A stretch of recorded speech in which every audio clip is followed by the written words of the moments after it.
Section 5. Nature of Faith. 1. What is faith? In Jodo Shinshu, faith is particularly emphasized as the most important aspect of its teaching. Of the various interpretations by Shinran, his psychological interpretation defines faith as no-doubt mind, undouble-mindedness, one mind, or single-heartedness. 2. Where is faith proclaimed in the Shinshu scriptures? It is mentioned in many places throughout the scriptures. Of these, Shinshu particularly takes notice of the one mentioned in the 18th vow. The vow states, quote, "If the beings of the 10 quarters who have sincere mind, serene faith, and wish to be born in my country," etc., close quote. Sincere mind, serene faith, and wish to be born are usually called the 3 minds of the 18th vow. Although they are separately named, they are but different aspects of one concrete faith.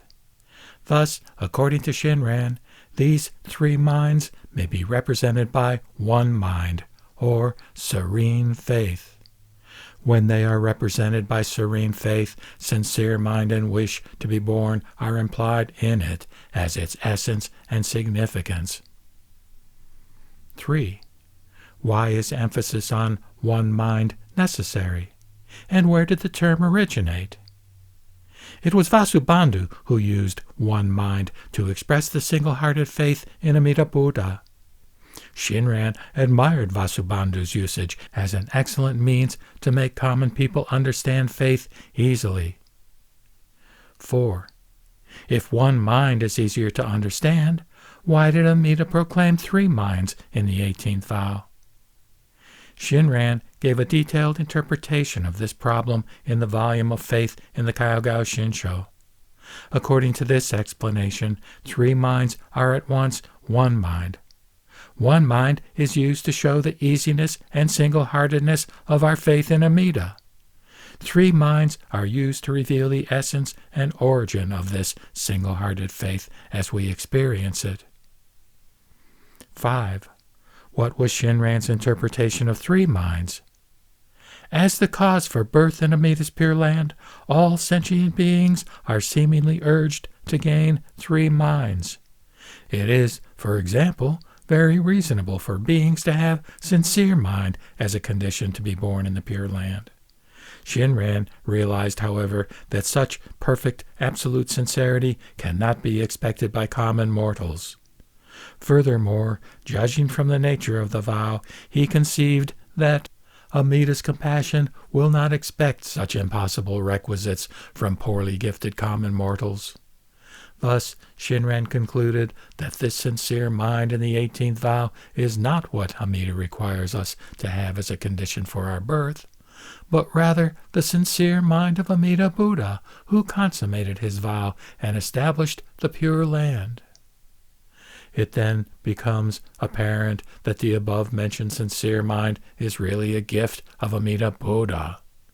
In the same manner, serene faith was interpreted by Shinran as Amida's confidence to save all beings. Wish for birth as his compassionate calling, which convinces them of his Pure Land.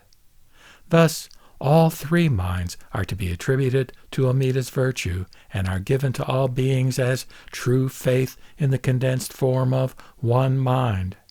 For this reason, Shinran paraphrased the Japanese characters Shin and Jin, or entrusting heart, as true mind, and interpreted faith as the faith of the other power. 6. What is meant by faith of the other power? Shinran explained in the Kyoto Shinsho that other power is the power of Tathagata's vow. From this explanation, the faith of the other power can be understood to mean the faith bestowed by the benevolence of Amida's 18th vow. These implications and the interpretations of faith are the unique characteristics of Shinshu teaching. 7. What is the function of faith? Faith is the true cause for being born in the Pure Land and attaining to nirvana. Shinran strongly emphasized the merits of faith, particularly from this point. 8. Why can faith be the cause for the Pure Land and Nirvana? Faith is awakened when one receives Amida's compassionate and sincere mind. At that moment, his absolute virtues become one's own through the sacred name Namu Amida Butsu, thus assuring one the highest state of nirvana. 9. If Buddha's virtues bring our enlightenment, it appears to differ from the Buddhist theory of self-cause, self-effect. What is the relationship between the law of causality and Amida's salvation? His salvation is in accord with the fundamental ideas of Mahayana Buddhism, such as compassionate activities, benefiting others, merit transference, etc., and certainly such activities are done within the framework of cause and effect. Amida accomplishes the name for our sake as the decisive seed for nirvana. If it were not transferred to us, and we were still brought to Buddhahood, then Amida's salvation would be a miracle which transcends the law of causality. The reality is, however, that his pure virtue is accepted by faith within ourselves, and it becomes our own cause to bear such fruition. So it is not against the law of self-cause, self-effect. 10. Why does Shinshu not teach a miracle? Amida Buddha is the manifestation of Dharma nature, or ultimate law itself, and theories of cause and effect, interdependence of all existences, void, impermanency, egolessness, etc., are the most fundamental truths of the universe clarified by Buddhism. If Amida showed a miracle contrary to the laws of cause and effect, it would mean the death of Amida himself. 11. If faith is the true cause, is any other practice necessary for liberation? According to the Shinshu doctrine, no other practice is required. The Tanisho explains the reason by saying, quote, "If we have faith in the original vow, no other good is needed, because there is no good surpassing the Nembutsu. Nor should evil be feared, because there is no evil capable of obstructing Amida's original vow." Close quote. The Kyogao Shinsho also states, quote, "The true cause for nirvana is faith alone." Close quote. 12. What is the meaning of Nishu Jinshin, or the twofold profound conviction taught by Zendo? The teaching of Nishu Jinshin is to demonstrate the twofold conviction contained in Shinshu faith. The twofold convictions are: 1. Deep conviction that we are foolish beings of karmic evils who have passed through many illusory lives from the remote past and have no hope for self-deliverance. Thus we are destined only to hell. And 2. Deep comprehension that the 48 vows of Amida Buddha will save us without any discrimination, and those who believe in the vows will be born unfailingly. The former is the deep insight into human nature as it is. The latter is the single-hearted reliance on Amida's compassion, which never forsakes any sentient being. 13. How are these two related to each other? They are two attributes of one concrete faith of Shinshu.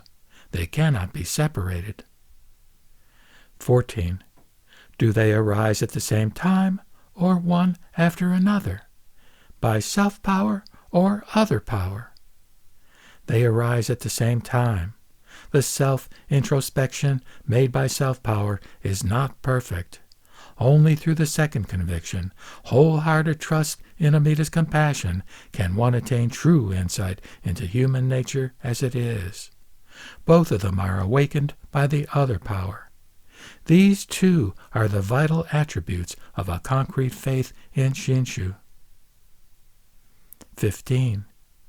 Deep conviction concerning Amida's vow may continue forever. How about the conviction that we are foolish beings of karmic evils destined for hell? Does it continue even after the awakening of faith? it lasts until the end of life, because human nature itself does not change even after faith, as a stone remains a stone even after it is placed in a boat. The only change is that after faith, we, being illuminated by Amita's absolute light, become more aware of our own karmic evil and always express our feelings of repentance and gratitude through the Nembutsu.